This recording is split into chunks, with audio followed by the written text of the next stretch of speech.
안녕하십니까. YTN 시청자를 위한 옴부ds맨 프로그램 시청자의 눈입니다. 먼저 뉴스 진단 시간입니다. 이번 주에는 평창 동계올림픽 관련 보도를 모니터했습니다. 이정남 시청자 평가원과 최동호 스포츠 평론가 나오셨습니다. 안녕하십니까? 안녕하십니까? 안녕하세요.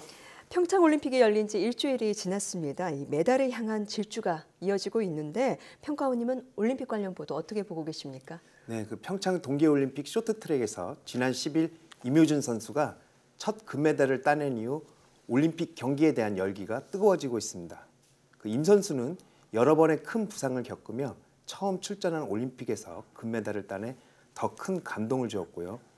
여자 아이스하키 남북 대표팀은 그 시작에 논란이 있었지만 성적을 떠나 평화와 화합을 위한 새로운 역사를 썼습니다. 개회식은 인류 평화를 주제로 저비용, 고감동의 새로운 메시지를 전했다는 평가가 많았고요. 열정적인 자원봉사자들과 화려한 공연, 드론이 접목된 퍼포먼스는 압권이었습니다. 또한 남북 단일팀 선수들이 최종 주자인 김연아 선수에게 성화를 전달하고 피겨 여왕의 특별한 공연에 의한 점화도 감동을 주었습니다. 벌써 이번 올림픽이 중반을 넘어섰습니다. 평창 올림픽의 폐막식까지 안전하고 성공적인 대회가 이어질 수 있도록 관계 당국은 물론 국민 모두가 성원과 관심이 이어지길 바랍니다. 평창 올림픽에서 벌어진 주목할 만한 내용과 또 앞으로 우리 대표 선수들이 나서는 주요 경기는 어떤 것이 있는지 궁금합니다. 네, 전 세계 주목 속에 개막식도 잘 치러졌고 무사히 경기도 진행되고 있는데요. 이번 올림픽은 특별히 무엇보다 북한의 깜짝 등장으로 큰 화제를 모으지 않았습니까? 네, 그렇죠. 아무래도 이번에 평창 이 동계 올림픽을 한마디로 정의하자면 평화 올림픽이라고 할 수가 있겠죠. 네. 지난해 말만 하더라도 상상할 수 없었던 이 북한의 평창 동계올림픽 참가로 인해서 북한 선수단은 물론이고요, 예술단, 응원단, 또 김여정 노동당 중앙위원회 제1부부장, 김영남 최고인민회의 상임위원장을 포함한 이 고위급 대표단이 또 방문하기도 했습니다. 이 김여정 제1부부장은 문재인 대통령에게 김정은 위원장의 친서를 전달하기도 했죠. 이 남과 북의 이 교류에 물꼬를 튼 것은 확실히 평창 동계올림픽이 큰 역할을 했다라고 평가할 수 있을 것 같고요. 다만 북한 응원단과 예술단 보도와 관련해서는 예를 들면 이 화장실에서 순서를 기다리고 있는 북한 응원단원의 모습을 찍은 사진이 보도되기도 했었고, 네. 또 예술단과 응원단원의 모습을 촬영하거나 사진을 찍을 때에 불필요하게 이 여성의 다리를 노출하는 이런 컷들은 시청자들에게 조금은 좀 불편하게 다가왔다는 지적도 많이 제기되기도 했습니다. 네. 이 삼지연 관현악단은 이 강릉 아트센터하고 서울 국립극장에서 두 번의 공연을 마치고 북으로 돌아갔는데요. 자, 우리 귀에 익숙한 남한 노래를 선곡해서 감동을 주기도 했죠. 자, 특히 서울 공연에서는 남한의 가수 이 소녀시대 출신 서현 씨가 깜짝 등장해서 우리의 소원을 부르는 장면은 이 가슴 뭉클한 민족의 또 이 비록 이념으로 갈라져 있지만 우리는 한민족이라는 동포를 자극하기에 충분했다고 봅니다. 북한의 여자 아이스하키 선수들과 단일팀을 만드는 과정에서 드러났던 이 수많은 논란이 바로 이 북한을 바라보는 세대 간의 인식 차이 그리고 이 변화된 모습을 여실히 보여줬다고 봅니다.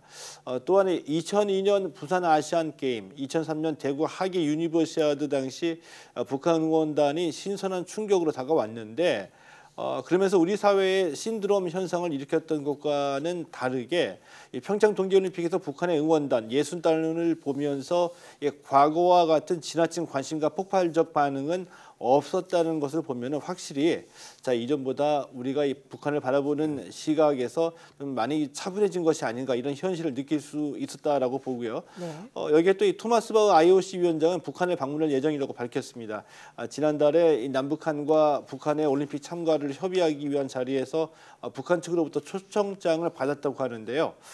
이 토마스 바흐 IOC 위원장은 이 북한의 평창 올림픽 참가를 위해서 많은 노력을 기울여 왔고 또 이 북한의 올림픽 참가에 기여했다는 점에서 올림픽 후에 이어질 평화 올림픽 유산의 지속성에 관해서 좀 많은 관심이 가기도 합니다. 네. 올림픽은 언제나 이 상상 이상의 것을 만들어내게 됐고요. 이묘준 선수의 쇼트트랙 남자 1500m 금메달도 그렇고 스피드 스케이팅 남자 1500m 김민석 선수의 동메달도 마찬가지였습니다. 반대로 쇼트트랙 여자 500m 결선에서의 최민정 선수의 실격도 뜻밖의 결과라는 점에서 이 상상 이상의 것을 보여주는 올림픽의 다양한 모습이라고도 할 수 있겠죠. 네. 이 쇼트트랙에서는 아직 우리 선수들이 기대를 걸고 있는 종목이 많이 남아 있습니다. 이 남녀 계주가 남아 있고 여자 1000m, 1500m, 남자 1000m도 남아 있습니다. 이 쇼트트랙에서 기대하고 있는 메달이 나온다면은 지금보다는 더 이 평창올림픽에 대한 관심이 높아질 것으로 예상이 됩니다. 스피드 스케이팅 매스 스타트 이승훈 선수 또 이 스켈레톤 윤성빈 선수의 경기도 아직 남아 있고요. 이 봅슬레이 남자 이인승, 원윤종, 서영우 선수의 경기도 남아 있습니다. 이 파란 눈의 귀화 선수들도 올림픽 무대를 통해 많은 국민들에게 강한 인상을 남겨준 이 평창 동계올림픽인데요. 이 올림픽용 귀화 선수라는 곱지 않은 시선이 있었던 것도 사실인데, 자 그런데 이 남자 아이스하키 대표팀의 귀화 선수인 맷 달튼 같은 경우에는 이순신 장군을 강조하면서 동료 선수들에게 투혼을 강조했고요. 네. 이 에일린 프리셰 선수는 루지 여자 싱글 경기를 마치고 나는 한국인이라는 것을 강조하기도 했습니다. 네. 올림픽이 중반을 넘어가면 이 막바지 메달 경쟁과 순위 경쟁이 더욱 치열해지리라고 예상이 되는데요.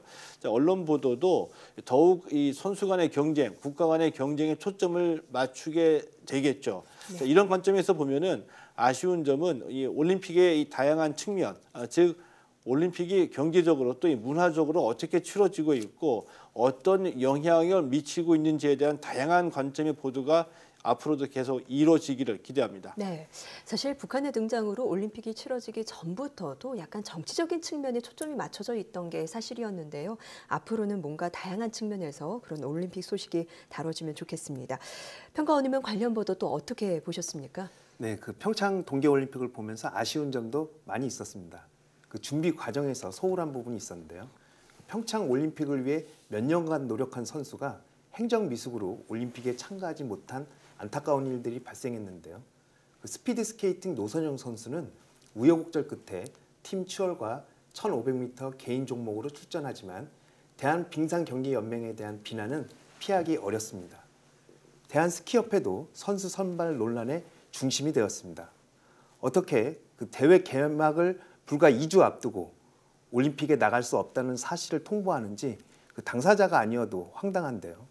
랭킹이 훨씬 낮은 선수가 대표 선수가 된 사실도 알려지면서 공정성 논란도 일었고 선수들과 가족들이 시위까지 했습니다. 이런 실수들이 발생하는 원인은 무엇인지 궁금하고요. 또한 그 평창 올림픽 이후 대회 시설 활용에 대한 당국의 계획은 어떻게 되는지 설명을 부탁드리겠습니다. 네, 출전 번복 사건, 선수 선발 논란까지 이런 문제들이 사실 발생하면 그동안 열심히 올림픽을 위해서 땀 흘리고 노력을 해왔던 선수들한테는 큰 어떤 상처로 남을 수밖에 없거든요. 네. 왜 이런 문제들이 계속해서 발생을 하는 걸까요?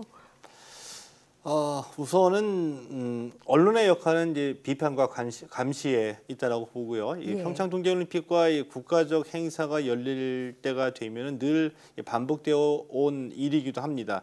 자, 우리 언론에서는 늘 이 국익 또 이 국위 선양이라는 명분 하에서 이 감시와 비판이 아닌 홍보와 이 선전의 역할을 떠맡는 경우가 실제로 많이 있었다는 것을 부인하기는 힘들겠죠. 이 평창 동계올림픽을 준비해오는 과정에서도 이런 일이 반복된 사례가 있었고 또 올림픽 개막 직전에 일부 종목의 협회에서도 이런 이 구태가 반복됐음에도 불구하고 이 구조적인 문제를 진지하게 들여다보지 못한 측면도 있었다라고 봅니다. 예. 빙상연맹의 행정 실수, 이 노선영 선수의 사안이 발생했을 때도 마찬가지라고 보고요. 자, 우선 이 노선영 선수는 이 1500m 기준만 충족하면은 팀 추월에 참가할 수 있다라고 판단한 빙상연맹의 관리를 받으면서 팀 추월 종목에만 주력해 왔습니다. 자, 그러나 이 올림픽 개막 1개월을 앞두고 빙상연맹이 이 1500m 올림픽 출전 자격이 있어야지 이 팀 추월에 출전할 수 있다는 것을 뒤늦게 파악했고요. 이 노선영 선수에게 올림픽 출전 불가를 알리고 난 뒤에 이 태능 선수촌 퇴촌을 지시했습니다. 이 과정에서 이 노선영 선수는 올림픽에 참가할 수 없다는 사실보다도 인간적인 배신감이 많은 상처를 받았던 것으로 보입니다. 이 얘기는 연맹이 이 귀책 사유가 있음에도 함께 고생했던 선수에게 진심 어린 위로나 설명 없이 올림픽 출전 불가라는 일방적인 이 통보를 한 것에 대한 상처가 더 컸다라고 보는 건데요. 자, 이 일이 보도된 직후에 연맹은 이 공식 사과와 개선책을 보도 자료로 언론사에 배포는 했는데 여론이 더 악화됐고요. 러시아 선수들의 올림픽 출전 포기로 노선영 선수에게 올림픽 출전 기회가 왔지만 이 노선영 선수는 마음의 상처로 올림픽 출전을 결정하지 못하게 됐습니다.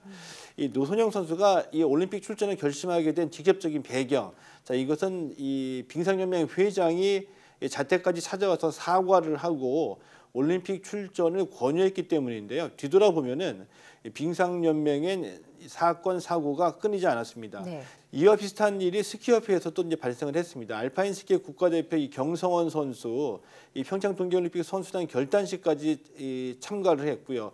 그리고 난 뒤에 올림픽에 출전할 수 없다는 통보를 받았습니다. 이 경성현 선수는 이 자신의 세계 랭킹이 181위인데 자신이 탈락하고 세계 랭킹 400위권 선수가 평창올림픽 대표로 선발됐다고 항의했습니다. 이 경성현 선수는 이 올림픽 대표로 선발된 선수에게 단 한 번도 경기에서 뒤처진 적이 없다고 주장하면서 이 스키협회를 향해서 마치 다윗과 골리앗 같은 싸움을 벌이고 있습니다. 네. 이 경성현 선수, 이 강원도 평창에서 항의 시위까지 벌였습니다. 그러나 언론에서는 경성현 선수 문제를 크게 다루지 않았습니다. 이 노선영, 경성현 선수의 문제에는 다양한 문제가 내포되어 있다고 보는데요. 협회와 연맹이 선수를 어떻게 바라보는지, 이 선수로서의 권리와 선수 이전의 이 인권의 문제, 이 원칙 없고 불투명한 협회 행정이 현상적으로 드러났는데 이런 문제들이 계속해 반복하는 좀 더 근본적인 이유가 분명히 존재하리라고 봅니다. 아마도 협회와 연맹은 이 평창 올림픽이 개막하면서 우리 선수들의 성적에 온 신경이 집중돼 있으리라고 보는데요. 자, 그런데 한 가지 의문이 생기기도 합니다. 협회와 연맹은 혹시 올림픽에서 좋은 성적을 거두기만 하면은 이런 문제들, 즉 무원칙과 행정 실수, 선수들의 권리 외면 같은 문제들에 대해서 면죄부를 받을 수 있다고 생각하는 게 아닌지 모르겠습니다. 이 국민들이 올림픽에서 따낸 메달에 환호하고 응원하는 마음을 협회는 오직 협회의 역할을 메달만을 생산해내면 되는 것으로 잘못 알고 있는 것이 아닌가요? 이런 점들에 대한 의문점도 사라지지 않았는데 이런 모순에 대한 문제의식과 심층 보도가 매우 아쉽습니다. 네, 우리나라에서 펼쳐지는 국가적인 정말 축제지만 그 이면에 숨어져 있는 부족한 점, 그리고 잘못된 점을 꼬집는 일도 멈추지는 말아야겠죠. 네, 지금까지 평창 동계올림픽 관련 보도에 대해서 이야기를 나눠봤습니다. 이정남 시청자 평가원과 최동호 스포츠 평론가였습니다. 두 분 말씀 감사합니다. 고맙습니다. 고맙습니다. 네.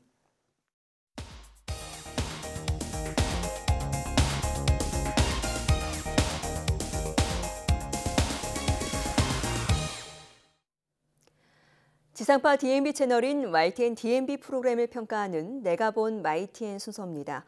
이번 주에는 수다학과 뉴스와이드에 대한 최연주 평가원의 의견을 들어보겠습니다. 시청자 여러분 안녕하세요. YTN DMB 시청자 평가원 최현주입니다. 세계인의 축제 평창 동계올림픽 잘 즐기고 계신가요? 지난 10일에는 7차례 수술을 이겨내고 쇼트트랙에서 금메달을 목에 건 이묘준 선수의 사연이 많은 감동을 주었습니다. 이묘준 선수는 국내에서 개최되는 평창 올림픽만을 보고 달려왔다고 하는데요. 무엇을 하든 동기가 굉장히 중요하다는 생각이 듭니다.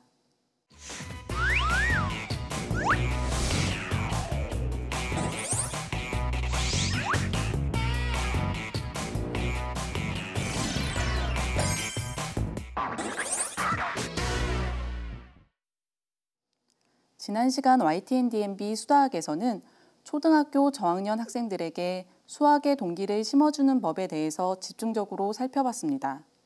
수다학은 수학으로 고민하는 부모들을 위해 전문가의 솔루션을 제공해주는 방송으로 많은 학부모들의 사랑을 받고 있는데요.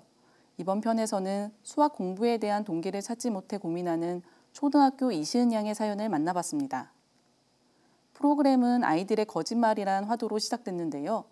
거짓말을 하는 아이들을 어떻게 바로잡아줘야 할지 전문가들과 이야기를 나눠봤습니다. 전문가는 아이들에게 거짓말을 하지 말아야 한다고 말로만 설명해주기보다는 정직의 중요성을 담은 동화나 일화 등을 통해 스스로 생각할 수 있게 해주는 것이 좋다고 설명했는데요. 비록 수학에 대한 이야기가 아니더라도 학부모들이 공감할 수 있는 주제에 대해서 함께 이야기 나눔으로써 프로그램에 흥미를 더할 수 있었습니다. 본격적으로 이번 사연의 주인공인 강아지를 좋아하는 초등학교 2학년 이시은 학생을 만나봤는데요. 시은이는 장래희망이 강아지와 관련된 직업을 갖고 싶을 만큼 강아지에 푹 빠져 있다고 합니다. 하지만 주인공은 강아지와 수학이 관계가 없는데 수학 공부를 왜 해야 하는지 모르겠다고 전했는데요. 장래희망과 수학의 관련성을 찾지 못해 수학 공부에 대한 동기가 없는 것이 가장 큰 고민이었습니다. 이에 대해 전문가들은 강아지와 관련된 다양한 직업과 수학과의 연관성을 자세히 알려주는 것이 필요하다고 조언했습니다. 예를 들어 수의사가 되기 위해서 수학이 얼마나 중요한 과목인지 반복해서 설명해 줘야 한다는 것입니다. 이 외에도 전문가들은 주인공의 학습 태도를 지켜보고 클레이 점토나 수학 보드게임을 활용한 놀이 수학을 통해 아이의 흥미를 유도할 수 있도록 하는 것이 필요하다고 조언해 주기도 했는데요. 전문가들은 성취도 평가 검사 결과를 통해서 아이의 강점과 약점을 짚어주어 보다 체계적이고 과학적인 솔루션을 제공하고 있었습니다. 한편 주인공의 엄마는 맞벌이 부부로 매일 아이를 붙잡고 함께 학습할 수 없기 때문에 아이가 스스로 공부할 수 있도록 자기주도 학습 능력을 키워주고 싶다고 했는데요. 전문가들은 문제풀이 계획을 세우고 이를 활용할 수 있는 구체적인 방법을 제시해주기도 했습니다. 이러한 내용은 맞벌이로 아이를 키우고 있는 많은 가정에서 공감할 만한 고민이었습니다. 수다학은 전문가들이 아이에게 바로 적용 가능한 실질적이고도 구체적인 방안을 제시해주고 있다는 것이 가장 큰 매력인데요. 이러한 방법들은 각 가정에서도 아이들에게 쉽게 적용해 볼 수 있기 때문에 더욱 유용한 정보였습니다. 하지만 수다학에서는 매회 수학과 관련한 고민을 다루다 보니 이미 등장했던 내용들이 다시 반복될 때가 있는데요. 이를 위해서 더욱 다양한 고민을 소개할 필요가 있어 보였습니다. 또한 솔루션을 적용했을 때 아이의 변화된 모습도 함께 소개해 주는 것은 어떨까 하는 의견인데요. 이번 편에서 강아지를 좋아하는 아이에게 강아지와 관련된 직업과 수학의 연관성을 지속해서 이야기해 줬을 때 아이가 수학에 대해서 흥미를 갖게 되었는지가 궁금했습니다. 더불어 전문가가 제시한 학습 방법을 적용했을 때 학습 능력이 향상되었는지 등의 솔루션 효과에 대해서도 살펴볼 수 있다면 프로그램의 이야깃거리가 더욱 풍성해지지 않을까 하는 의견입니다. 프로그램 말미에는 파인드매스 시즌2 코너가 이어지는데요.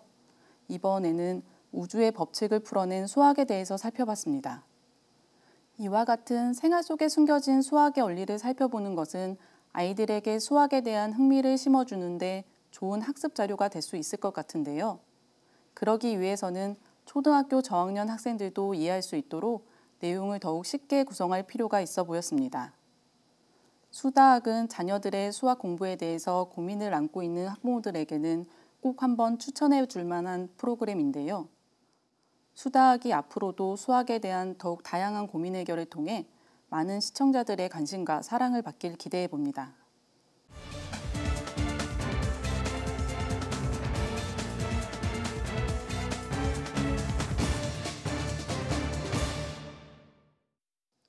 평창 올림픽과 함께 축제 분위기가 한창이던 지난 11일 새벽 포항에서는 규모 4.6의 지진이 발생했습니다.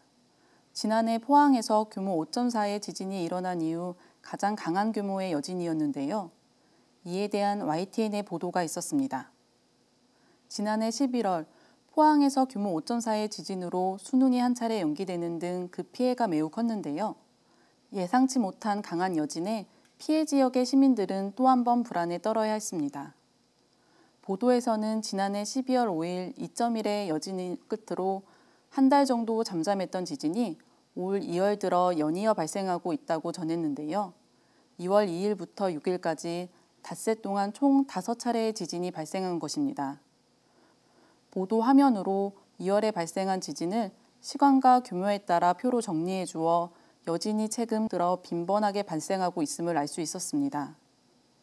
또한 지도와 함께 이번 지진의 진앙이 본진으로부터 남서쪽으로 4.6km 떨어진 곳이라고 설명했는데요.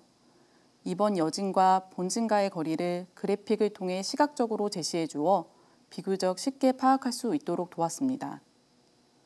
이번 지진은 본진을 일으킨 단층의 남서쪽 끝부분에서 지각이 추가로 깨진 것이라는 분석이 나오고 있다고 하는데요.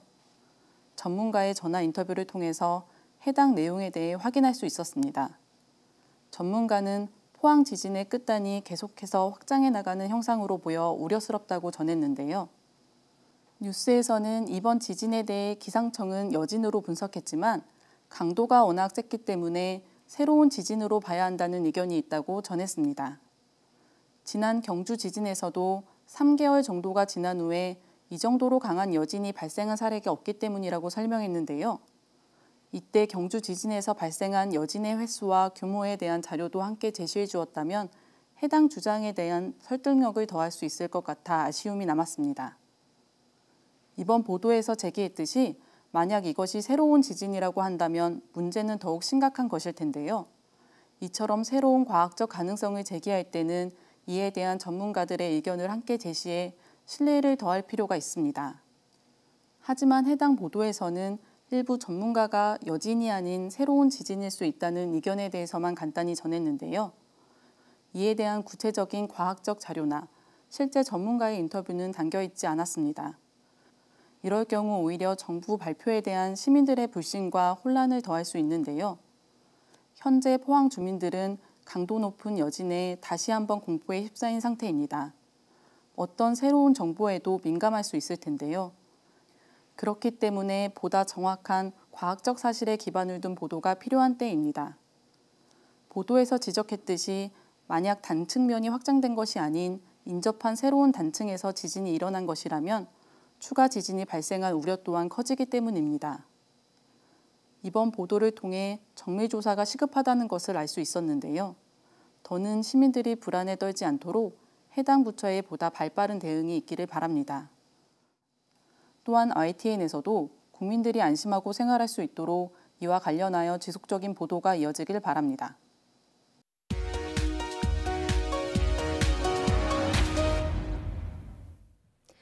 이번 순서는 시청자들의 지적사항을 정리한 모니터 보고 시간입니다. YTN 뉴스를 시청하다 보면 자료 화면과 자막이 일치하지 않거나 잘못된 어휘가 사용된 자막의 오류가 종종 나타나는데 시청자들은 좀 더 세심한 주의를 당부했습니다. 지난 12일 IOC가 꼽은 평창 올림픽 스타 가운데 한 명인 스노보드에 출전하는 클로이 킴과 우리나라 권선우 선수를 소개하는 코너에서 자료 화면은 앞서 다룬 스피드스케이팅 노선현 선수를 계속 보여줬는데 자료 화면과 자막이 일치하지 않은 점은 아쉬웠다는 지적이 있었습니다. 같은 날 이스라엘군이 시리아를 향해 대대적인 공습을 단행했다는 기사에서 이스라엘 시리아 공급, 시리아 내전 악화로 자막이 방송됐는데 뉴스 내용을 고려해 볼 때 자막에서 사용된 공급은 공습으로 사용하는 게 맞는 표현이었다는 지적이 있었습니다. 그리고 고위급 대표단의 방한과 성과, 김정은의 의도, 정부의 입장 등을 외부 출연자를 통해서 들어보면서 자막의 평양 초청장이 평항 초청장으로 잘못 표기되는 실수가 있었는데 이 같은 오류는 뉴스의 완성도와 신뢰도를 떨어뜨린다는 시청자들의 지적이 있었습니다.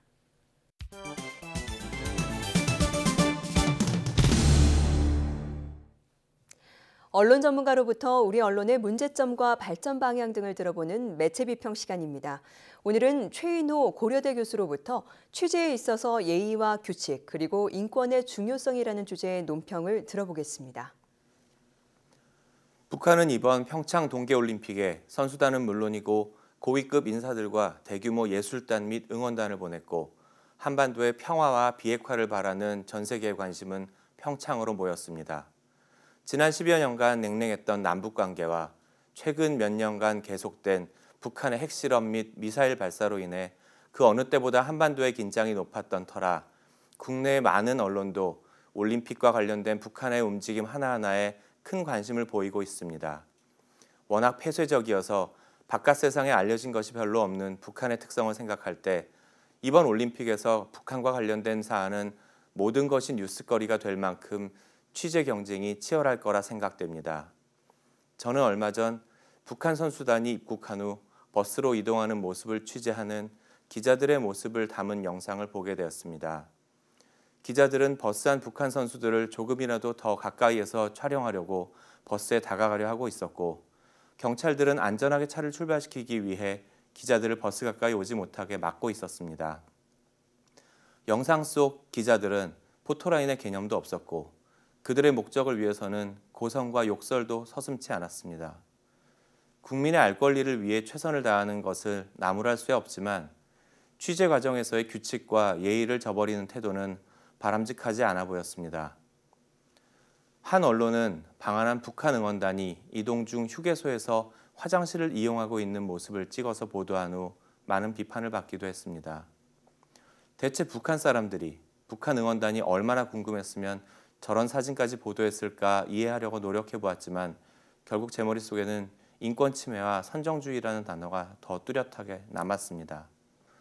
또 다른 언론은 숙소에서 쉬고 있는 북한 응원단이 TV를 보고 있는 장면을 몰래 촬영해서 이들이 남한 방송을 보고 있다고 단독 보도했는데, 이 역시 사생활 침해와 북한에 돌아간 후 응원단 개인의 처벌 가능성 등 인권 논란에 휘말리며 보다 신중하게 접근했어야 한다는 비판을 받았습니다.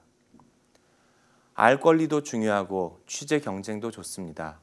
하지만 효과적인 취재를 위해 오랜 시간을 거쳐 정착된 예의와 규칙, 그리고 인권 존중이라는 기본을 간과한다면 결코 그러한 취재 결과는 좋은 열매를 맺지 못할 거라고 생각합니다. 기본을 무시한 채 효율만을 추구할 때 어떤 부작용이 나타나는지 우리는 많이 보았습니다. 언론이라고 예외일 수는 없습니다. 시청자의 눈은 시청자 여러분의 참여를 기다리고 있습니다. YTN 홈페이지 시청자 의견 코너에 글을 남겨주시면 좀 더 정확하고 공정한 방송을 만드는 데 참고하겠습니다. 이번 주 순서는 여기서 마치겠습니다. 함께해 주신 여러분 고맙습니다.